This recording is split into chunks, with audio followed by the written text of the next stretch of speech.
At the last moment of the launch of the self-destruction procedure of the spacecraft, Babata roars, her tiny body suddenly flashing a strong white light, and then, with electric explosion and sparks flying in all directions, the entire interior of the spacecraft is plunged into darkness. Knowing that it is impossible to crack the self-destruction process of the spacecraft in 30 seconds, Babata uses the current of superpressure to crush the X-81 intelligence system at the expense of sending it paralyzed. Luo Feng, you need the spacecraft, and I can only break it by force, says Babata in a deep voice with her head hanging. For her, not being able to control the ship completely is a failure. Seeing this little devil hanging her head in anger, Luo Feng is moved by the thought of Babata's efforts all the way. Babata, thank you.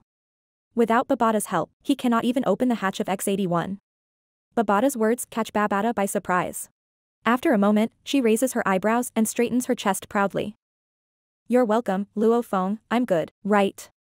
Babata says with a smile, revealing her two lovely canine teeth. Staring at the proud little devil in front of him, Luo Feng shakes his head helplessly. After collecting the weapons and equipment from the No.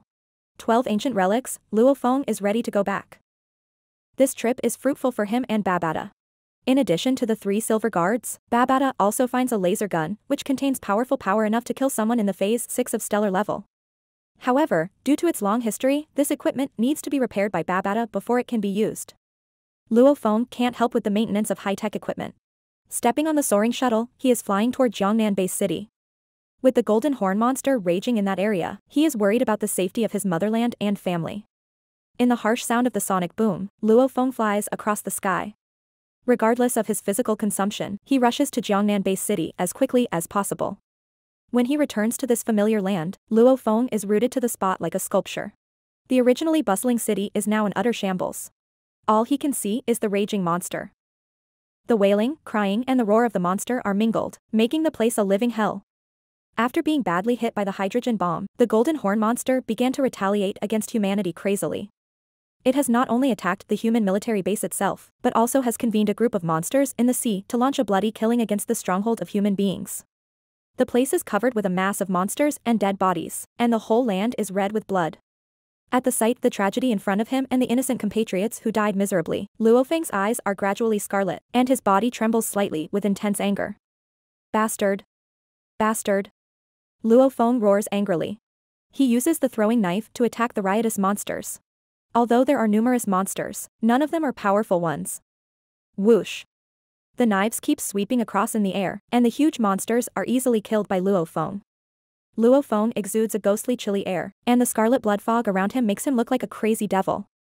He kills all the monsters he sees on the way like crazy to save lives from the monsters. After he rushes back to the community he lives, Luo Feng makes a dart into the house and opens the door of the gravity room. Seeing his family and Su Xian safe and sound, Luo Feng is greatly relieved, and the anger on his face is also cooled a lot. Su Xian and the others' faces are filled with joy and excitement when they see Luo Feng. Su Xian, with red eyes, stretches out her fair arm to hold Luo Feng, as if afraid that the latter would leave again. Luo Feng is greatly moved. He pats Su Xian on the shoulder and comforts the sensitive little girl. Then he turns his head to his brother Luo Hua and asks how much loss the country has suffered from the monsters. Luo Hua quickly looks up some satellite images and media reports. After a pause, Luo Hua says in a deep voice, no less than 5 million people died. Hearing this number, Luo Feng staggers, almost unable to keep his balance. Although he is mentally prepared, he never expects there are so many people died. Luo Feng clenches his fists to suppress the pain in his heart.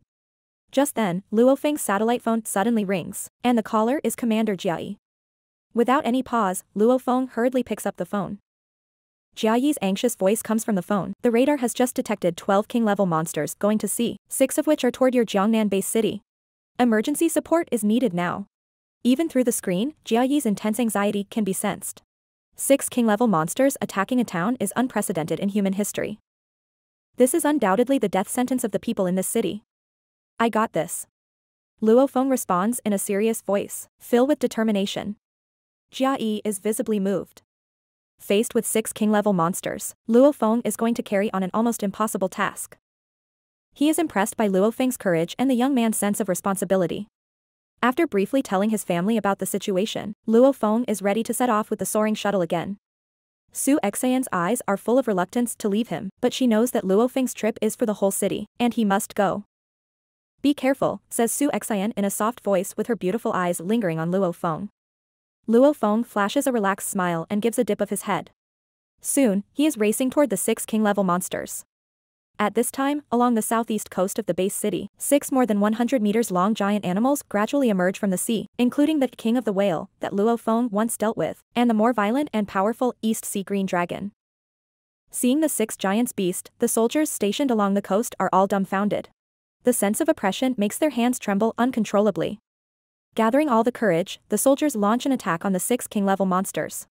However, the missiles hitting these monsters could not cause any substantial damage to them. Despair and fear creep into people's heart and spread, and the city falls into chaos. The moving people flee crazily, trying to avoid the doomsday. The space satellite synchronously broadcasts the frontier war situation. At the sight of appearance of 6 king-level monsters, and that they break through the human defense line overwhelmingly, those who stand in front of the TV set are full of confusion and despair, their eyes turning dull.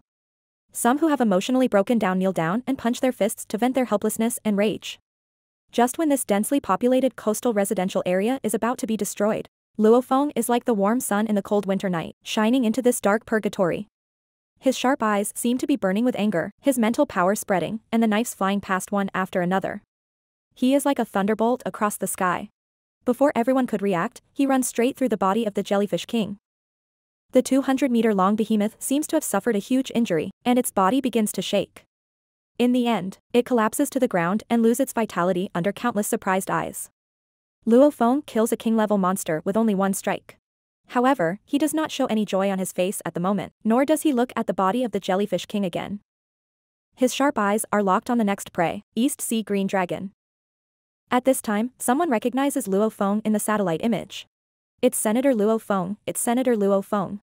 Someone in the crowd exclaims excitedly, and then his words are met with cheers among the people. Luo Feng. Luo Feng. Hysterical voices ring out in every corner of the land. With all their strength, they shout the name of the hero Luo Feng. The huge sound wave sweeps the whole Jiangnan base city with earth-shaking force, making the land slightly shake. Luo Feng's parents shed tears when seeing their son in the TV and hearing the deafening exclaims coming from all around. Tears fill their wrinkled faces. Su Xingqiu covers her mouth with her hands, and her eyes are blurred by tears. She fixes her eyes on the screen, not wanting to miss any picture of Luo Feng. At this time, Su Xian's brother, Su Gang, who is in the mansion, is dancing excitedly. Now, his brother-in-law is not only the pride of the Su family, but also the savior of the whole city. He increasingly admires Su Xian's tastes. It is Su Sini's perseverance that their parents can have Luo Feng as their son-in-law, and in this way, their whole family can be graced. Luo Feng, unaware of the sensation he causes, is focusing on the king-level monsters in front of him. Now, with his strength, he's not afraid of these monsters. Every time he slashes them with a sharp blade, a king-level monster falls down. Not long ago, the 6 awe-inspiring, ferocious and violent monsters all die under the sword of Luo Feng. Seeing that Luo Feng has killed 6 king-level monsters with his own strength, the whole base city and even the country fall into a frenzy. Everyone is exclaiming with delight. The cheering swells through the country. At the same time, a 100-meter-old 8-clawed monster in the deep ocean seems to feel the demise of its own race. It opens its huge eyes and roars with anger. The overlord in the sea, the king-level monster, 8-Claw Beast King, has taken action, trying to avenge the dead.